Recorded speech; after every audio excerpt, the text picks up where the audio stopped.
A very warm good morning. So today we welcome you to our project English Across the Globe. So I am here along with my colleagues. I am Preeti. I am Bhageshi. And today our motto is to explain that English is one language which is globally recognized and has many voices. English is spoken in many countries as a first language, second language, and even as a foreign language. As English travel across the world through education, trade, media, it changes according to the culture and the local needs. Moreover, we have British English, American English, and Indian English. Now, I would like to explain country-wise. British English. It is considered to be the original form of English, and it is formal and polite in tone. American English. It developed later and it is more direct and simplified for pronunciations and spellings. Indian English, last but not the least. It developed as a second language and it is more influenced by Indian culture and mother tongues, and it is globally recognized language and we speak it proudly.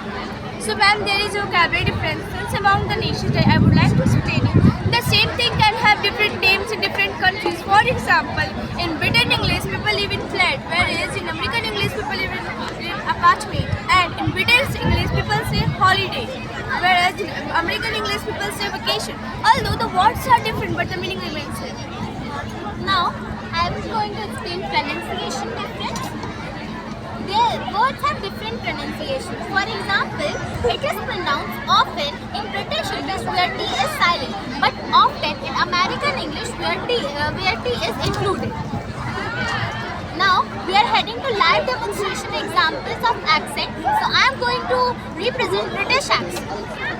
Good morning. I live in Florida and I usually should be scheduled in the morning. I often go to work by trade. English for me is a language of tradition and value. American English.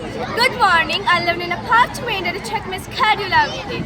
I often drive to work. English helps me communicate confidently with the world. Indian English. Good morning, ma'am. I am living in a flat and I am checking my schedule daily. I am often preparing for my work and study. English is a linked language that connects us with the global world. So, English changed because of local languages, culture, history, and communication needs. No variety of English is strong. The purpose of English is not accent but understanding. To conclude, English does not belong to the one country. It belongs to everyone. It uses to express ideas and emotion. Different accents and words make English richer, not weaker. So, English is one language with many voices. Thank you.